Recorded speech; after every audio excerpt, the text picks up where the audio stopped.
நம்ம பாப்போங்க. ஊரு விட்டு ஊரு வந்து காதல் கீழல் பண்ணாதீங்க.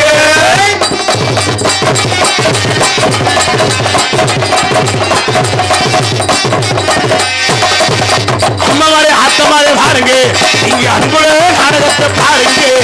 அம்மா மாதிரி ஐயா மாதிரி பாருங்க, நீங்க அன்புடனே நாடகத்தை பாருங்க.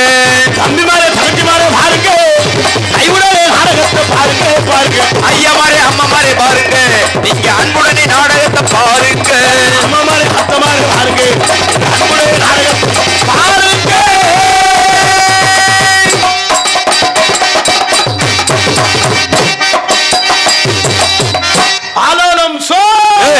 எப்பதானே அப்படின்னு பறவை விரட்டலாம்னு இன்னைக்கு நம்ம ஊருக்கு பழைய ஆத்தங்குடிக்கு எல்லாரும் 2 ஆளா வந்திருக்கோம். எப்படி எப்படி? ஏன்னா நம்மள எத்தனை ஊருக்கோ நாடகத்துக்கு போயிருக்கோம். நாடகம் எதுக்கு வைக்கிறது? நாடு செழிக்கணும், நல்ல மழை பெய்யணும் அப்படின்னு சொல்லித்தான் இந்த நாடகமே வைக்கிறது. ஆமா, நம்ம ஊர்ல நாடகம் தெரிஞ்சு நம்ம புதுக்கோட்டையில வேணும் நிறுத்தவனாவே மழை பெய்ய ஆரம்பிச்சு. அவ்வளவு ராசி என்ன அதாங்க உண்மை. நாடு செழிக்கணும், நல்ல மழை பெய்யணும், சரியா நாடகம் ஆரம்பிக்க போறதுக்கு மழை விட்டுச்சு பாத்தியா? அதே நாடு செழிக்கணும், நல்ல மழை பெய்யணும். லால வணக்கம், வந்தனம், நமஸ்தே, நவ குஸ்கா, அருமையான சாப்பாடு ஏற்பாடு, உபசரிப்பு. எப்படி அது வறுத்த மீன், அந்த மீன், நட்டு அந்த ரட்டு ரோஸுக்கு மட்டனு சிக்கனு சாப்பிடத்தான் முடியல. ஆனா இன்னைக்கு அருமையான ரசிகர்கள். நீங்கள்லாம் முதலாளி, நாங்கள்லாம் தொழிலாளி.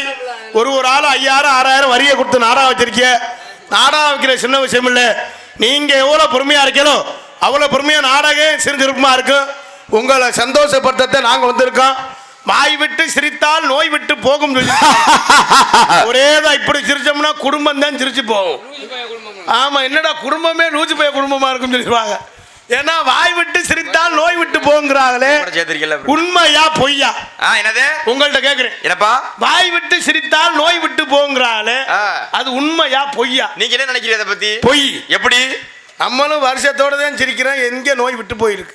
நாளாக நோய் கூடிக்கிட்டே இருக்கு. என்ன நோய்? எப்படி? மனுஷன் சோறு அதிகமா தின்னா சுகர், பாலக்காய் சாப்பிட்டா வாய்வு, கொத்தரங்காய் சாப்பிட்டா வாய்வு, வெண்டிக்காய் சாப்பிட்டா வாய்வு, முட்டைக்கோஸ் சாப்பிட்டா வாய்வு, சிக்கன் சாப்பிட்டா சூடு, மட்டன் சாப்பிட்டா அட்டாக்கு, வறுத்த மீன் சாப்பிட்டா கொழுப்பு, வறுத்த கறி சாப்பிட்டா கொழுப்பு, என்ன பழம் சாப்பிட்டா கொழுப்பு.